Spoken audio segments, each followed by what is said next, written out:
Good morning, praise the Lord.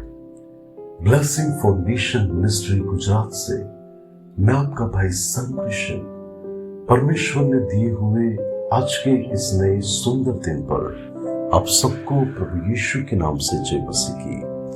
आज हम पवित्र शास्त्र बाइबल में से प्रभु के इस वचन पर अध्ययन करेंगे। पहला शमूएल उसका पहला अध्याय और उसकी 17वीं आयत। वहां पर प्रभु के वचन में लिखा है, कुशल से चली जा, इज़राइल का परमेश्वर तुझे मन चाहा वरदान दे। मसीह यीशु में मेरे प्रिय भाई और बहन, मेरा और आपका परमेश्वर अपने बच्चों को आशीषों से भरने वाला परमेश्वर है। उनकी विनती को सुनने वाला परमेश्वर है।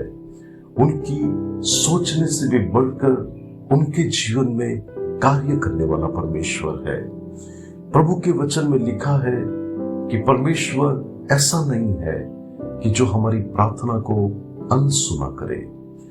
बाइबल में यह हन्ना नामक स्त्री प्रभु के मंदिर में जाती है और गिड़गिड़ा कर रोती है, क्योंकि उसके जीवन में एक बहुत बड़ी बात की कमी घटी थी। उसे संतान नहीं थी और उस बात को लेकर वो लोगों के बीच में मजाक बनी थी। वो लोग उसे ठट्ठा करते थे और उसका दिल इतना दुख रहा था, उसे इतनी तड़प महसूस हो रही थी कि परमेश्वर कब मेरे जीवन में ये दिन आएगा कि जहां पर तू मुझे आशीषों से बढ़कर मेरे जीवन में मुझे संतान की भेंट दे।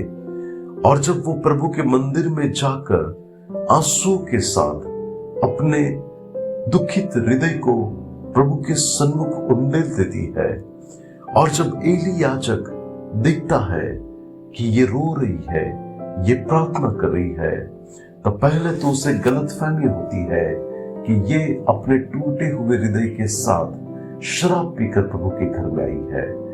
लेकिन जब वो जानता है कि ये टूटे हुए मन से प्रभु के सन्मुख प्रार्थना कर रही है, तब वो उसे आशीष देकर भेजता है कि परमेश्वर यहोवा तुझे मुंह मांगा वरदान दे।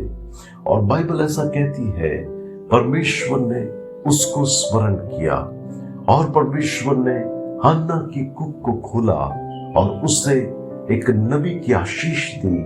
उसके घराने में परमेश्वर ने इज़राइल का एक बहुत बड़ा नबी परमेश्वर ने दिया। उसने तो संतान मांगी थी, लेकिन परमेश्वर ने उससे भी बढ़कर आशीष उसे दी।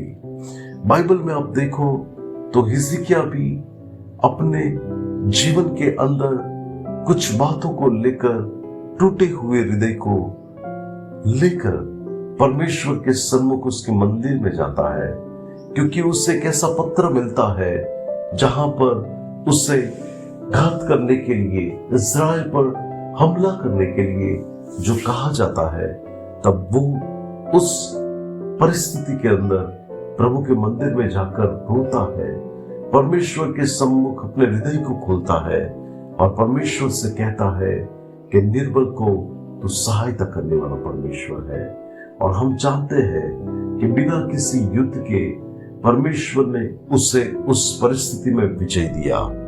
परमेश्वर के प्रिय लोग, आज आप किस बात को लेकर आंसू बहा रहे हैं? कौन सी ऐसी बात है जो आज आपको कांटे के रूप में चुभ रही है? कौन सी ऐसी परिस्थिति है जिसके अंदर आज आप टूटे हुए हृदय के साथ प्रभु के सन्मुख अपने हृदय को उंडेल रहे हैं? तो मैं प्रभु का सेवक आपसे कहूंगा, आपकी प्रार्थनाएं व्यर्थ नहीं जाएगी, आपके आंसू व्यर्थ नहीं जाएंगे। परमेश्वर ने हिजकिय्याह को भी कहा कि परमेश्वर ने तेरे आंसुओं को देखा है और तेरी प्रार्थना को सुना है। परमेश्वर वैसे ही आपके आंसुओं को देखकर आपकी प्रार्थना को सुन रहा है और वो निश्चय ही आपके जीवन की सारी दुर्दशा को बदल देगा। वो निश्चय ही आपके जीवन में ऐसे बड़े बड़े काम करेगा कि आप परमेश्वर की अद्भुत महिमा को देखने पाओगे। परमेश्वर आज के इस वचन के द्वारा आपको आशीष दे। आइए दुआ करते हैं। अनुग्रहकारी मेरे प्यारे स्वर्ग के पिता, आज के इस वचन के लिए आपका धन्यवाद करता हूं। प्रभु मैं प्रार्थना करता हूं कि आप अपने लोगों को बहुतायत की आशीष दे और प्रभु उनके आंसुओं को, उनकी प्रार्थना को प्रभु आप सुनकर प्रभु आप उनके जीवन के हालातों को बदले, बड़ा अद्भुत चमत्कार उनके लिए हो जाए। यीशु मसीह के नाम से मांगते हैं, आमीन। May God bless you. Have a blessed day. Shalom.